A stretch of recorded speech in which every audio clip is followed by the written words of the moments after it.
I would love to. I've been wanting to donate. I'm just not sure how to, so I'm glad you called me. Okay. Because I want to donate $1,000,000 is what I want to donate. Wait. I think my phone. Did you say $1 million? Yes, I want to donate $1,000,000. I would love to. I've been wanting to donate. I'm just not sure how to. So, I'm glad you called me. Okay. Because I want to donate $1,000,000. That's what I want to donate. Wait. Did you say 1,000,000? Yes, I want to donate $1,000,000. Well, y'all aren't going to believe this one. Grab your matcha, your prime drinks, and hear me out. Sophie Rain has apparently dropped $1,000,000 on MrBeast's charity. Yeah, you heard that right. This isn't just a plot twist. It's the kind of twist that makes you wonder if we slipped into some alternate timeline. Aiden and Mr. Beast are just sitting there stunned, double-checking if Sophie's actually serious. And she's calm as ever, saying, yeah, she's sure. She loves the cause, wants to be a part of it, and genuinely believes MrBeast is an amazing person. Yes. No, I'm 100% sure. This is an awesome cause. I appreciate everything you do. You're just an amazing person, and I just want to support this cause it's awesome. Wow. Thank you. That was not what I was expecting. Sophie hopped on Twitter with one thing to say to everybody. Call it dirty money, but I still donated $1 million more than you did. And y'all already know I'm not exactly her biggest fan. But credit where it's due, she stood her ground when it actually mattered. Meanwhile, certain people are out here turning a blind eye when the moment called for action. And honestly, the 120,000 likes on her tweet pretty much sealed the deal on her public approval. For once, the Sims are liking her for something she actually deserves to be praised for. Sometimes it's the ones you least expect who actually step up. And Sophie, yeah, she made sure her point landed. I'm not going to lie. I don't know if I should laugh at this, be concerned, or just get mad. Loy hits her with, not all heroes wear clothes. And Sophie's out here hitting the yes sir, like it's her superhero catchphrase. The irony writes itself. She's literally built her brand on OnlyFans. And now somehow the internet's putting her in the same tier as people running into burning buildings. Like bro, what's next? Nobel Peace Prize for services to the timeline? It's peak Twitter energy. The joke's right there, wrapped in a bow, and she's embracing it like it's a motivational quote. OnlyFans final boss for the W. Never thought I'd say that sentence. Weird times, man. The wildest part about all this is that her donation actually makes her the top individual donor out of every single creator. For once, all the sent money is going towards something that's actually going to make a difference. And yeah, I'll never support the influence she's had over younger audiences, the way she's glamorized the lifestyle that's done a century's worth of damage to young girls and to feminism as a whole. But it's like the Kanye situation. You can hate the tweets, the antics, and the public image, and still have the music on your shuffle. You can hate Sophie for what she represents, but that shouldn't stop you from recognizing when she takes an initiative this massive. This wasn't a PR tweet. This was $1 million.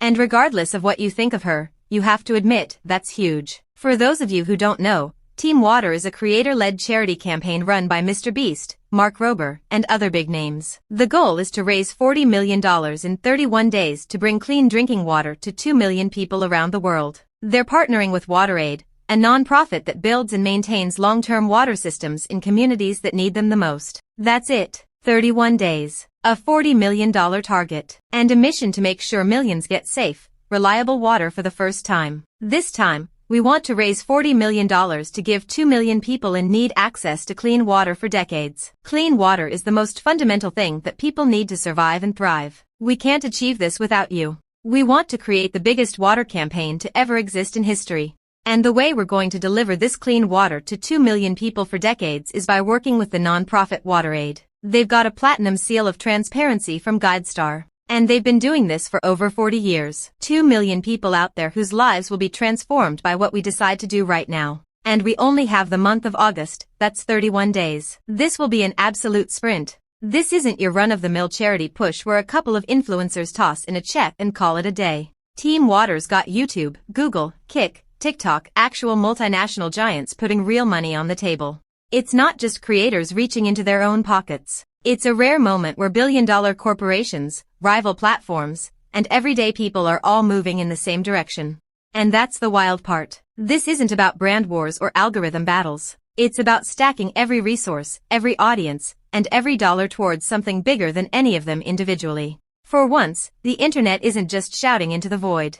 It's building something that's actually going to change lives. The crazy part? This thing cleared over $5 million in less than a day. 24 hours in.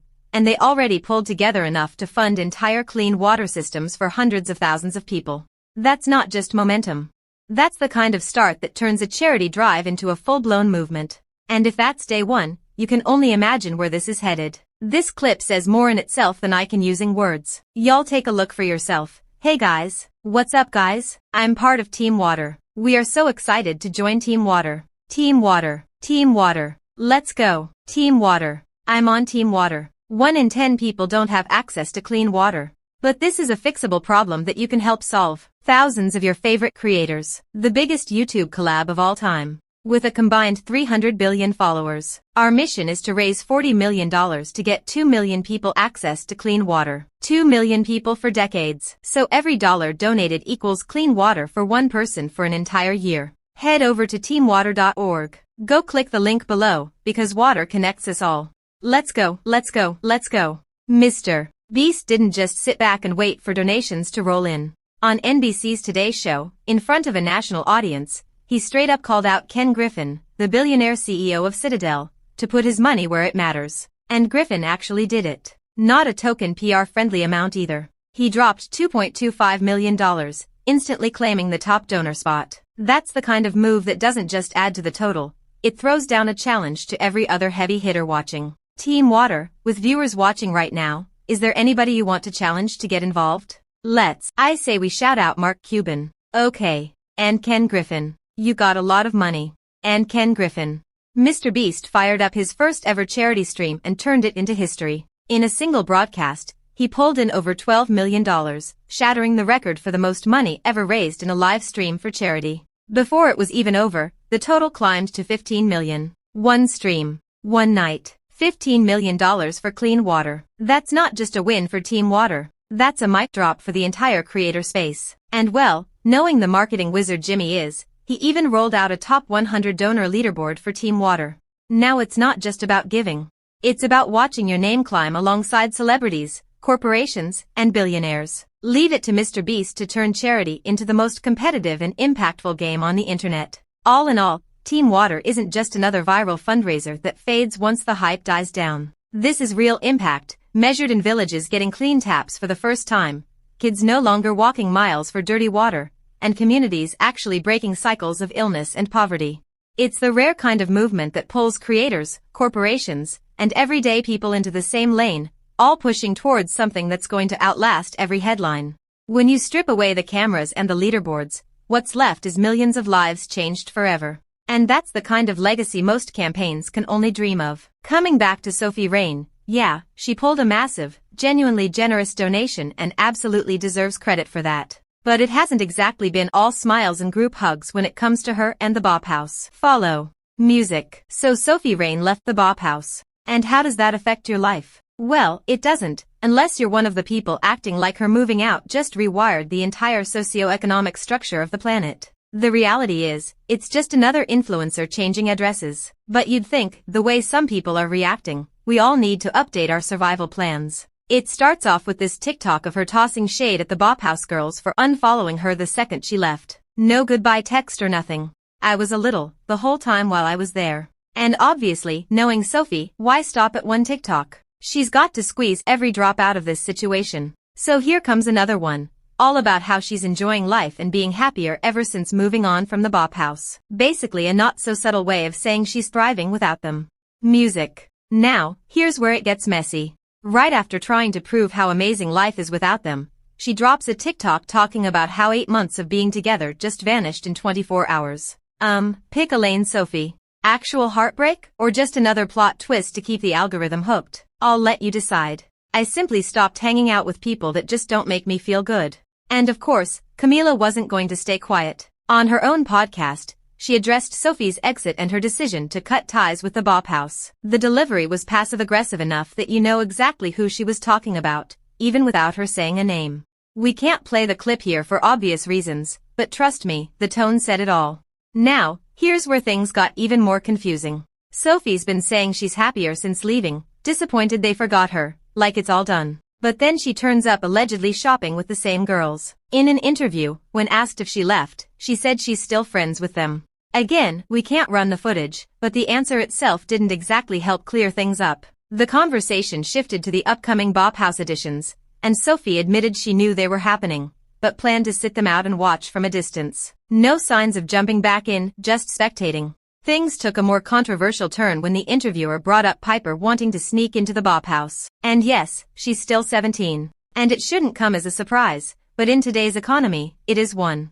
The Bop girls agreed she shouldn't be there, which, to their credit, was the smart take. And of course, the elephant in the room, Camila's absence, came up. Sophie said she's always unavailable, which felt personal. While the others chose the safe answer, she's doing her own thing.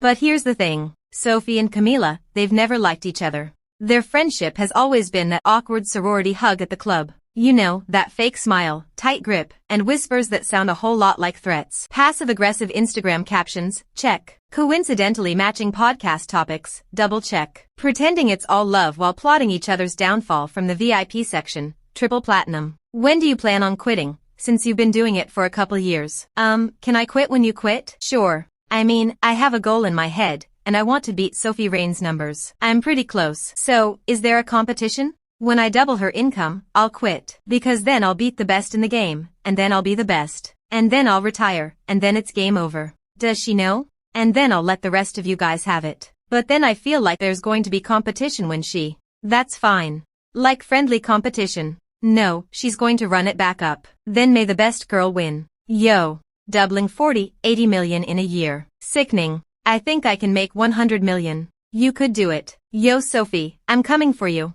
And of course, the so-called audition of the year went down bigger than any Nolan film or reality show. Yeah, right. The Bop House auditions, music, and finally, the grand unveiling of Sophie's replacement took place, complete with that same cringe audio they use at rehabilitation camps to guilt you into wanting to be a better person. Music. No matter what you say about Sophie, she's definitely one of the biggest problems with the modern-day internet. But that doesn't change the fact that ever since she left, the Bop House page has been dry as hell. Now, let's talk about what's wrong with OnlyFans as a whole. We've been here before, but since the topic's back on the table, it's worth using this moment to raise awareness instead of normalizing what is, at its core, sexual exploitation. Think about it for a second. What if you make an OnlyFans, and the only people subscribing are distant relatives or people from your hometown you'd never want seeing you like that? That's not some far-fetched what if. That's a reality a lot of people quietly face. And statistically, most girls who start on OnlyFans make around $200 a month before the money completely dries up. That ain't financial freedom. That's burning through privacy and dignity for a paycheck smaller than minimum wage. On a personal level, it can leave people feeling trapped. Once the content is out there, it's out there forever. No rebrand.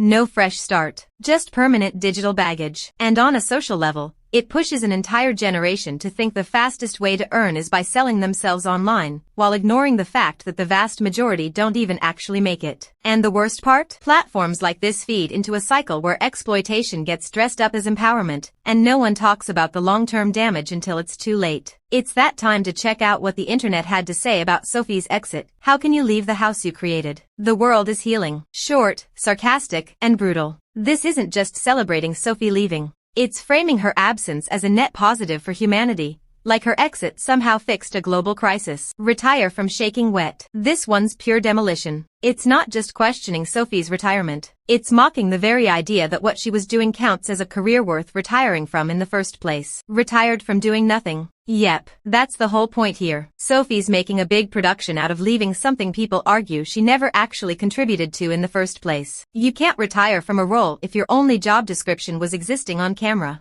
It's like quitting a race you never started, but still expecting a trophy on the way out. Sophie Rain's Bop House exit spiraled into contradictions, shading the girls for unfollowing her, claiming she's happier, then admitting she's disappointed, all while still hanging out with them. She skipped auditions, jabbed at Camila, and watched her replacement get introduced to cringe audio. Brutal comments mocked her retirement from doing nothing. And while she's seen